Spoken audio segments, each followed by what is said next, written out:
नमस्कार, स्वागत है आपका और आपके साथ मैं हूं स्मिता विशाल। अप्रैल में रिकॉर्ड एसआईपी के साथ म्यूचुअल फंड निवेशकों का जोश काफी हाई है। ऐसे में सब जानना चाहते हैं कि इस समय किन सेक्टर्स में आने वाली है बड़ी तेजी और कौन से फंड्स करेंगे कमाल। वेल्थ क्रिएशन के लिए कैसे करेंगे पोर्टफोलियो एलोकेशन और किन एनएफओस में है निवेश का मौका। इन्हीं सब मुद्दों पर बात करने के लिए हम लेकर आए हैं ये स्पेशल शो म्यूचुअल फंड की मास्टर क्लास।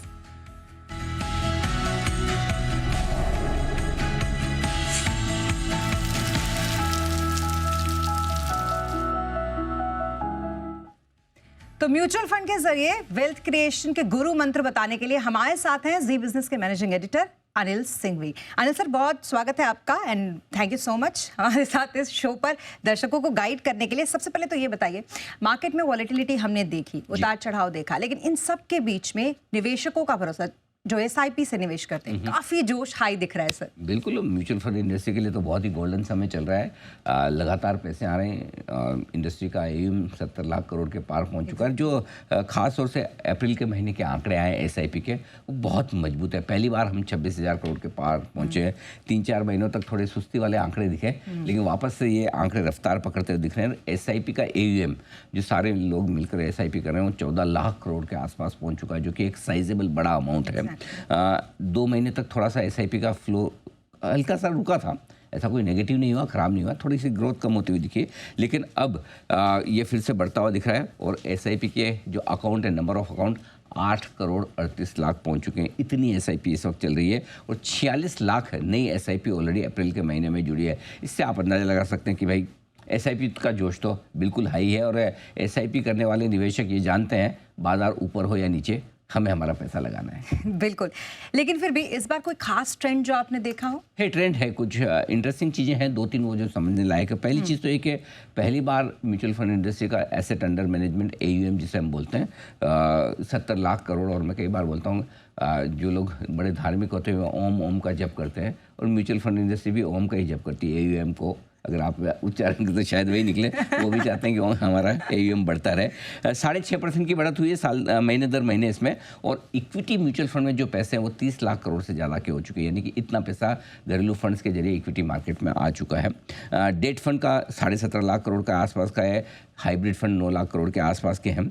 और कुल मिला के नया निवेश जो इक्विटी फंड्स में आया है वो लगभग 25,000 करोड़ के आसपास का है। 24,270 करोड़ मान लीजिए।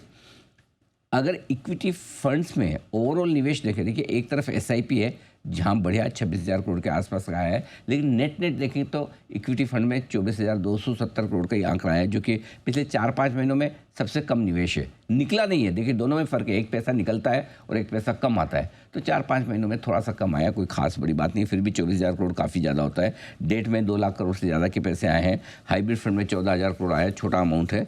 और लेकिन फिर भी 5 महीनों के बाद पहली बार हाइब्रिड फंड में अच्छा पैसा आता दिखा, यानी कि लोग इक्विटी प्लस डेट दोनों का कॉम्बिनेशन पसंद कर रहे हैं। ये खास अप्रैल महीने के जो आंकड़े एमफी के निकल कर आए हैं म्यूचुअल फंड इंडस्ट्री को लेकर, ये इंपॉर्टेंट है।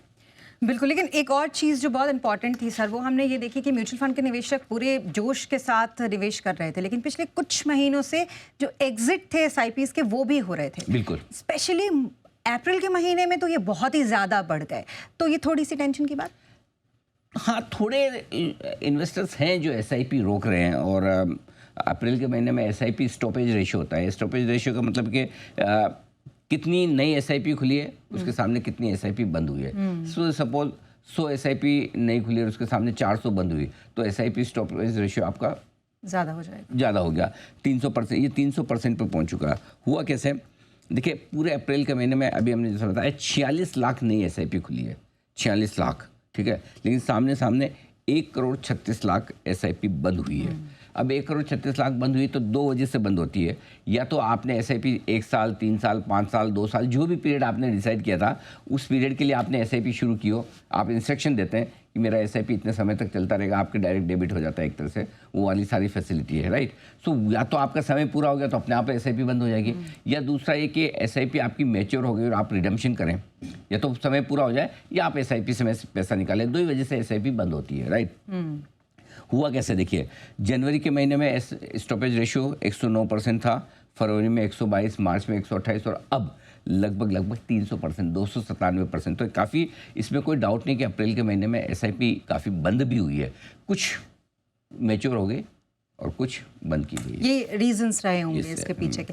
लेकिन सर एमफी ने भी अपने, हाँ जैसा कि आप बता रहे हैं, लगभग इसी तरीके की दलील अगर आप देखेंगे तो SIP स्टॉपेज पे एमफी की भी रही है, उन्होंने कहा है। हाँ बिल्कुल, तो SIP क्यों रुक रही है वो समझना जानना जरूरी है। तो 2-3 इंपॉर्टेंट चीज़ें हैं उसमें स्मिता की। डायरेक्ट प्लान में ज़्यादा SIP रुकती है। डायरेक्ट प्लान का मतलब है कि आप किसी ब्रोकर को यूज़ नहीं करते, सीधा म्यूचुअल फंड में आप उनकी साइट पर या फिर रजिस्ट्रार ट्रांसफर एजेंट के पास जाकर आप सीधा पैसा लगा सकते हैं। आपको किसी की एडवाइस की ज़रूरत नहीं। और वहीं पर सबसे ज़्यादा दिक्कत है, जब आप किसी से एडवाइस नहीं लेते, अपने मन से करते, तो होता है क्या, थोड़ा सा मार्केट घटा, थोड़ा नहीं चला, आपको डर लगने लगता है, आप SIP बंद कर देते हैं, क्योंकि आपको एडवाइस देने वाला कोई है नहीं। दूसरा, ये कब होता है, जब मार्केट बहुत वोलेटाइल है, या ऊपर नीचे हो रहा है, नीचे जा रहा है, तब आपको डर लगता है और तब आप बंद कर देते हैं। लगता है कि और नीचे जाएगा, नुकसान हो जाएगा, और फिर जब आप देखते सुनते तो आपको लगता है कि यार माहौल बड़ा ख़राब है, युद्ध होने वाला है, टेरिफ वॉर होने वाला है, ये हो गया वो हो गया। तो वो जो डर होता है, इस वजह से कई बार SIP फिर जो इन्वेस्टर्स ज़्यादा अच्छे से समझते नहीं हैं और जिन्हें डर लगता है वो बंद कर देते हैं। तो पहला कारण हुआ है। दूसरा कारण ये कि जब SIP का समय पूरा हो गया, मैच्योर हो गया, या किसी वजह से पैसे की ज़रूरत पड़ी, तो उस वजह से भी रिडम्पशन होते हैं। कई बार ये भी होता है कि आपने एक पोर्टफोलियो बना रखा है, आपकी एक SIP चल रही है, लेकिन आप समय के हिसाब से स्विच करना चाहते हैं। फॉर एग्जांपल, आप एक पर्टिकुलर सेक्टर से दूसरे सेक्टर में जाना चाहते हैं, लार्ज कैप फंड से मिड कैप में जाना चाहते हैं, तो जो स्विचिंग होती है उस वजह से भी SIP में थोड़ा बदलाव होता है। और एक जो दिक्कत बड़ी दिख रही थी वो रजिस्ट्रार एंड ट्रांसफर एजेंट और साथ ही एक्सचेंजेस के बीच में रिकन्सिलेशन का जो प्रोसेस है वो लंबे समय से चल रहा है और अभी तक वो कंप्लीट हुआ नहीं है। इस वजह से भी काफ़ी कुछ SIP रुक गई, वो चाहते हुए भी पैसा लगा नहीं पाए इन्वेस्टर, तो वो एक कारण है। इस वजह से कई सारे अकाउंट बंद भी हुए हैं आज। सर आमतौर पर तो आप बहुत पॉजिटिव रहते हैं और हम SIP स्टॉपेज की बात कर रहे हैं, फिर भी आपने काफ़ी पॉजिटिव होकर इसको रिस्पॉन्स किया, लेकिन क्या थोड़ी चिंता की बात है, इस टेंशन से उभरे कैसे? हाँ, चिंता की बात है, लेकिन उससे पहले एमफी ने जो कहा, मैं एक बार जरा सा वो टच करना चाहता हूँ, जिससे आपको अंदाजा लग जाएगा कि कितनी चिंता करनी चाहिए। एमफी का ये कहना है कि जो रिकन्सिलेशन की वजह से SIPs बंद हो रही है, वो SIPs आपकी मई में पूरी हो जाएगी और मई तक, इस महीने के अंत तक आपके ज़्यादातर खाते एक्टिवेट हो जाएंगे, स्ट्रीमलाइन हो जाएंगे, और उसके बाद आपका SIP स्टॉपेज रेशियो थोड़ा कम हो जाएगा। कई सारी छोटी SIP बंद हुई है, कई सारी बड़ी SIP शुरू भी हो रही है। साइज़ को देखना जरूरी है, सिर्फ नंबर देख के फ़ायदा नहीं है, क्योंकि अल्टीमेटली 26,000 करोड़ आपके SIP से आ रहे हैं, और यही वजह कि कई सारी बंद होने के बावजूद SIP से पैसा जो नेट आ रहा है वो ज़्यादा है। अब जो आपने कहा चिंता की बात, देखिए SIP से निवेश जो आ रहा है बाजार में मंथली बेसिस पे अब तक का हाईएस्ट है, पहली बार 26,000 करोड़ के आंकड़ा है। फिर ऐसे में डरने की क्या बात है, नेट पैसे तो आ ही रहे ना। अब ठीक है, कुछ SIP बंद हो रही है, SIP रोकने की रेट बढ़ रही है, लेकिन ऐसी बहुत चिंता की बात नहीं है, और इस तरह के वोलेटाइल और थोड़े अनसर्टेन मार्केट में भी पैसा तो आ रहा है। तो मेरा ये मानना है कि ये पूरा जो ट्रैक रिकॉर्ड है, ये इन्वेस्टर्स का भरोसा इक्विटी मार्केट में दिखाता है। तो इसलिए आप यूँ कहते हैं ना, हर रोज आप हर महीने ये सोचें कि सब बढ़िया ही हो, बट ओवरऑल ठीक है, कोई चिंता की बात नहीं। बिल्कुल, और अच्छी बात यह है सर कि पैसा हर जगह से आ रहा है। आप टियर 2, टियर 3 सिटीज में देखेंगे तो वहाँ भी पॉपुलैरिटी वहाँ से ज़्यादा आ रहा है। हाँ बिल्कुल, आजकल वहाँ से ज़्यादा आ रहा है। कभी कभी क्या होता है कि इस तरह के मार्केट में जब थोड़ा नीचे आता है, जो ज़्यादा समझदार लोग होते हैं, जो अपने आप को ज़्यादा समझ, वो पैनिक कर जाते हैं। जो कम समझदार और किसी भी भरोसेमंद आदमी पे वो सोचते हैं कि हाँ भाई ये मुझे सही गाइड करेगा, वो उल्टा फ़ायदा उठा जाते हैं। वो खराब मार्केट में जो ज़्यादा दिमाग लगाते हैं ना, वो SIP बंद करके निकल जाते हैं। ये एडवाइस रहेगी आपको कि ज्यादा दिमाग ना लगाएं। कम से कम बंद करनी भी है ना किसी को, तो अच्छा मार्केट हो तब बंद करो, खराब में बंद मत करो भाई। SIP बनी ही खराब मार्केट के लिए, लेकिन लोग करते उल्टा, मार्केट ठीक हुआ अब किस में लगाऊं, जब खराब चल रहा है बंद कर दूं, उल्टा करो। सोच आपकी एकदम परफेक्ट है, एक्शन उल्टा कर लो। और अगर उसमें स्टेप अप की बात करो तो लोगों को लगता है ये क्या कह रहे हैं फिर। एब्सोल्युटली, तो अगर आप बढ़ा पाएँ बहुत अच्छी बात है, न बढ़ा पाएँ तो कम से कम जो चल रहा है उसे मेंटेन रखें। और जब भी SIP बंद करने का मन करे, हमारे मार्केट बहुत अच्छा है ना, गर्म है ना, तो बंद करना है, खराब मार्केट में नहीं। बिल्कुल सर, आप थोड़ा सा गाइड कर दीजिए हमारे दर्शकों को और बताइए जरा आगे कहाँ निवेश के मौके देख रहे हैं आप। देखिए, इस महीने के लिए हमने एक सेक्टर आपके लिए चुना है, जो हमारे निवेशक हैं, जो कई बार लोग कहते हैं कि भाई आप बाकी तो बता ही देते हो, कभी सेक्टरल फंड भी बताओ। मैंने कहा चलो ठीक है, इस बार आपको एक सेक्टर है, वो है IT।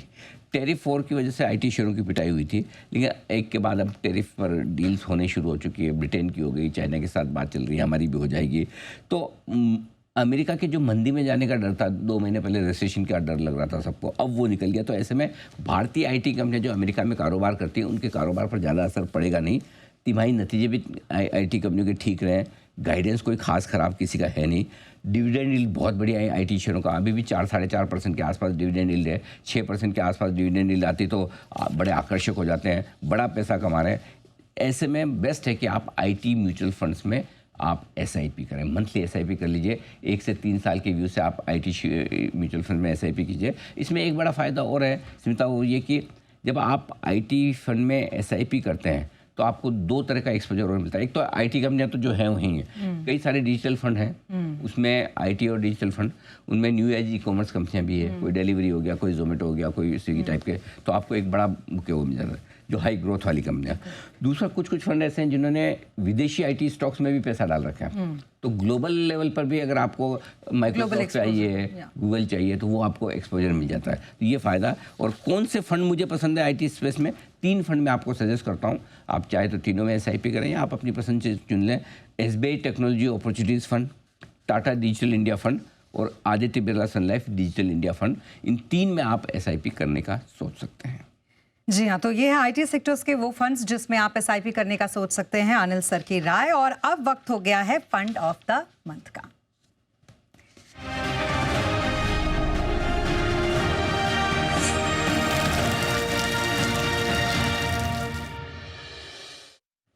So fund of the month sir, आपके हिसाब से इस बार कौन से हैं?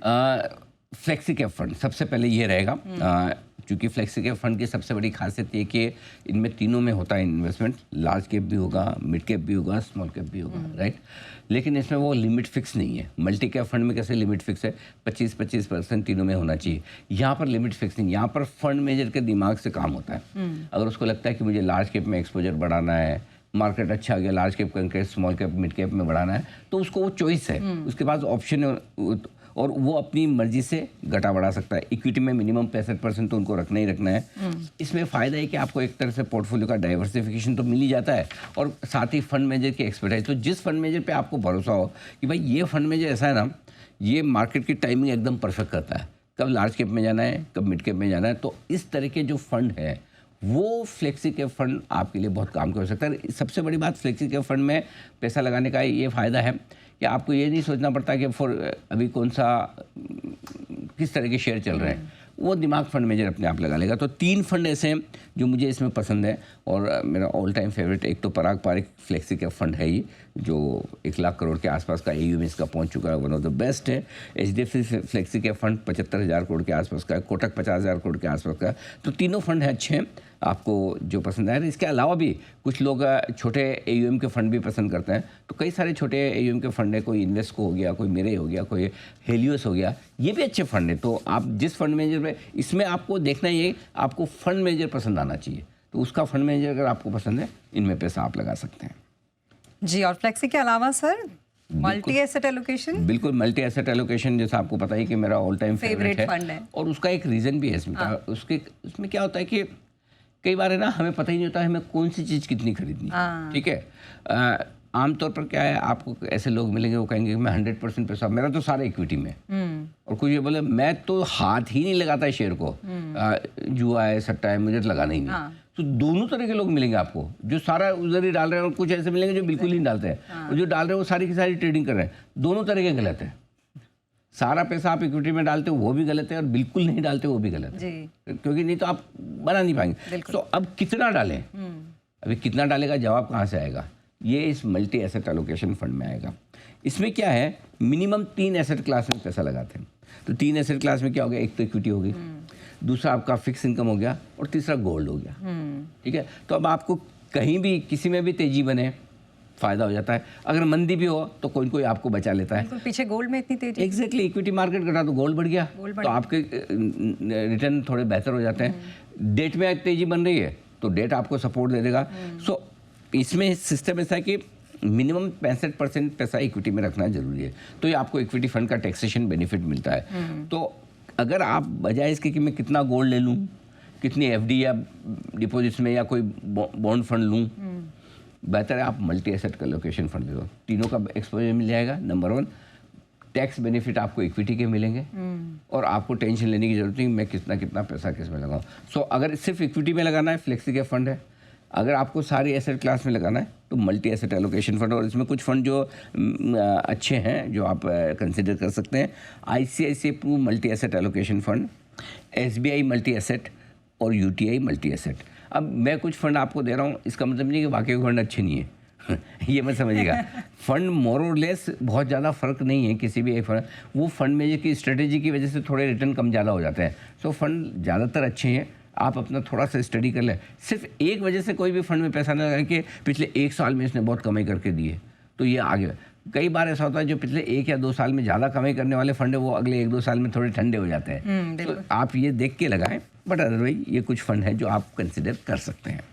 तो ये सजेशंस अनिल सर की तरफ से आपके लिए, और जैसा कि उन्होंने बताया उस तरीके से आप इसमें इन्वेस्ट कर सकते हैं। आप नजर डालेंगे NFO कॉर्नर्स में।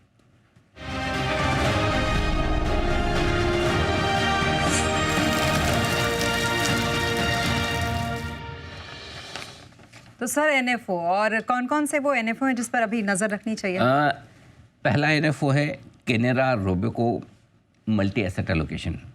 ये नया NFO मार्केट में खुला हुआ है, हाइब्रिड कैटेगरी का। हाइब्रिड आप समझ सकते हैं, ओपन एंडेड तो है ही है।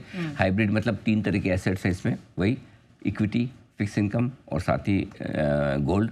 23 मई को ये बंद होने जा रहा है। इसमें 65% पैसा आपका इक्विटी में रहेगा। इक्विटी फंड की तरह ही आपका इन्वेस्टमेंट होगा। 1000 रुपये के अमाउंट से आप इसमें निवेश कर सकते हैं। बाकी डेट और गोल्ड के बीच में इन्वेस्टमेंट इसके बदलते कम ज़्यादा होते रहेंगे।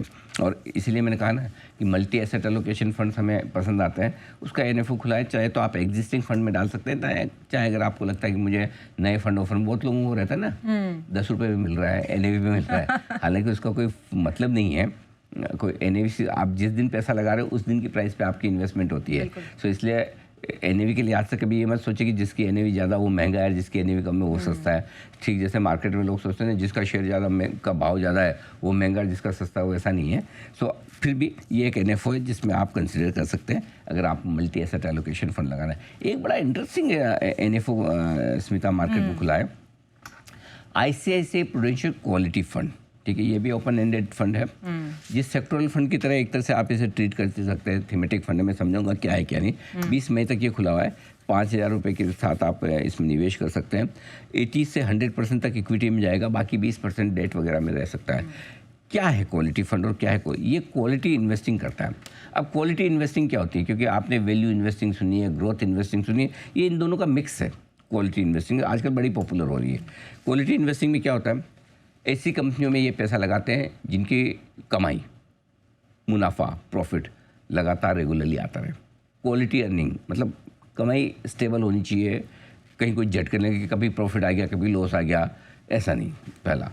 दूसरा ये कि इन कंपनियों की बैलेंस शीट आमतौर पर बहुत मजबूत होती है, कमज़ोर बैलेंस शीट नहीं हुई। तीसरा, इन कंपनियों का मैनेजमेंट बहुत अच्छा होता है, ट्रैक रिकॉर्ड पुराना बहुत अच्छा है, ट्रांसपेरेंसी है, गवर्नेंस है, लोग कई सालों से उसके मैनेजमेंट को देख चुके हैं, समझ चुके हैं। अच्छे ऑपरेटिंग मार्जिन पर प्रॉफिट कंपनी बिजनेस करती है। ऑपरेटिंग मार्जिन मजबूत होना मतलब कंपनी की बिजनेस पे बहुत पकड़ है, यानी कि मार्जिन किससे कमाते हो आप, अपने कस्टमर से। और अगर आप कस्टमर से ज़्यादा मार्जिन कमा रहे हो मतलब या तो कंपनी की प्रोडक्ट में, कंपनी की क्रेडिबिलिटी में कुछ न कुछ बात है। ये सारी चीज़ें जो होती है वो उस कंपनी को हाई क्वालिटी कंपनी बनाती है। वैल्यूशन तो अपनी जगह ही है, और स्पेशली जब बाजार में उतार चढ़ाव का माहौल हो या कमजोरी का माहौल हो तब ये वाला इन्वेस्टमेंट बहुत काम आता है। अब तो ठीक है, हम थोड़ा सुधर गए मार्केट में, लेकिन जब भी खराब माहौल दिखे ना, क्वालिटी कंपनियों में पैसा लगाने में आपके नीचे की रिस्क कम है, खतरा कम है, ये कंपनियां डूबती नहीं है। बिल्कुल, ये कंपनियां 50% कभी नहीं गिरती। तो और वापस जब ठीक होता है तो माहौल, कई बार हम कहते हैं ना लार्ज के ब्लू चिप शेयर खरीदो जब भी खराब मार्केट हो, पहले ये चलेंगे। तो ये क्वालिटी फंड उस हिसाब से बहुत अच्छा हो सकता है। तो प्रूडेंशियल ICICI का ये NFO चल रहा है क्वालिटी फंड का, जिसमें आप निवेश करने के बारे में सोच सकते हैं। बिल्कुल, तो ये है NFOs पर अनिल सर की सलाह आप सबके लिए। और अब वक्त हो गया है काम की बात का।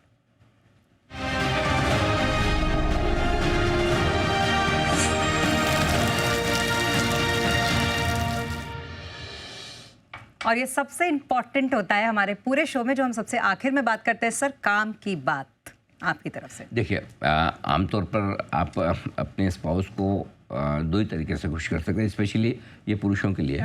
या तो आप उनको गोल्ड ज्वेलरी खरीद के दें, राइट, और अगर आपके पास ज़्यादा ताकत है तो अच्छा सा घर खरीद के दें। बिल्कुल। ठीक है, तो गोल्ड ज्वेलरी जो खरीद के देंगे तो उसी की है। हाँ। घर कई बार ऐसा होता है आप अपने खुद के नाम पे ले लो कि भाई मैं घर खरीदा मेरे नाम पे ये वो, लेकिन इसमें और ज़्यादा खुश करना हो तो एक काम की बात बताओ, घर आप अपनी पत्नी के नाम पे खरीदें, वो ज़्यादा फायदे का सौदा आपके लिए, दोनों से गृह शांति तो रहेगी, टैक्स बेनिफिट भी मिलेंगे। मैं बताता हूँ कैसे। देखो, अब ब्याज दरों में कटौती होना शुरू हो गई, 2 बार रेट कट हो चुके हैं और ब्याज दरें घटेंगी आगे चलते हुए भी।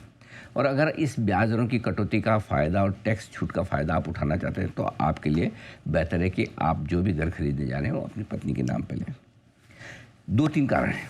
पहला तो ये कि कई सारे बैंक्स ऐसे हैं जो महिलाओं जब उनको जो लोन देते हैं उनमें वो ब्याज दर थोड़ी सी कम लेते हैं, 0.5% के आसपास की ब्याज दर का, आधा कोई 5% basis point, 10 basis point, 50 basis point, 25 basis point, आप चेक कर लें। जिस किसी भी बैंक से बात करें उनको पूछो अगर महिला के नाम पे है तो कम मिलेगा ना, वो पूछिए तो वो बोलेंगे हाँ जी 10 बेसिस पॉइंट, और 10 बेसिस पॉइंट कम नहीं होता है। 8% लग रही है, 7.9% में 20 साल के लोन में इतने पैसे बचते हैं आप सोच नहीं सकते। ये है। अब इसमें रिक्वायरमेंट क्या है कि फर्स्ट एप्लीकेंट जो होंगी ना वो महिला होना ज़रूरी है। तो तभी उनके नाम को फर्स्ट नाम माना जाएगा। अच्छा, इसमें एक फ़ायदा और है, आमतौर पर महिलाओं के नाम पे जब आप रजिस्ट्री कराते हैं तो 1% की ड्यूटी जब महाराष्ट्र में है 1%, 6% की बजाय 5% ही लगती है। अलग अलग राज्यों में अलग है, तो आपको ड्यूटी भी कम लगती है, स्टैम्प ड्यूटी आपकी बच जाती है। एक और फ़ायदा ये कि आप जॉइंट होल्डर बन जाओ पीछे, ठीक है, तो उसमें पत्नी भी खुश होगी, आप पीछे पीछे उनके हो, ठीक है। और उसमें फ़ायदा है कि जो होम लोन पर जो टैक्स बेनिफिट मिलता है दोनों 1.5 लाख तक के ले सकते हैं, ठीक है। और ब्याज पर जो टैक्स बेनिफिट मिलता है वो आप 2-2 लाख तक का दोनों ले सकते हैं। तो यही जो 1-1.5 लाख का आपका सेक्शन 80C में मिलता है, 2 लाख का ATD मिलता है, आपको डबल बेनिफिट है। बिल्कुल, दोनों ले सकते हो। और इसके अलावा वो प्रधानमंत्री आवास योजना है, CLSS स्कीम्स जो है उसमें महिलाओं को ज़्यादा छूट भी मिलती है। यानी कि अगर आप अपने बेटर हाफ के नाम पर अगर घर खरीदेंगे और आप जॉइंट होल्डर बन जाएंगे या सेकंड एप्लीकेंट बन जाएंगे तो डबल फ़ायदा है, टैक्स में छूट मिलेगी, ब्याज सस्ता मिलेगा और वाइफ भी खुश हो जाएंगी। एक तीर से 2 निशाने। हमारे तो कई निशाने। हाँ, कई सारे निशाने हैं। सबसे बड़ा वाला लास्ट वाला जो आपने बोला है। बहुत शुक्रिया सर, हमारे साथ इस शो में इतनी अच्छे तरीके से तमाम चीज़ों को समझाने के लिए, खास करके क्वालिटी इन्वेस्टिंग जो कि काफ़ी टेक्निकल हो जाती है और लोग थोड़ा उसको कम समझते हैं, उसको समझाने के लिए बहुत शुक्रिया सर। और इसी के साथ हमारे इस स्पेशल शो म्यूचुअल फंड की मास्टर क्लास में के इस सेगमेंट में अभी के लिए बस इतना ही। आप बने रहें जी बिजनेस के साथ। नमस्कार।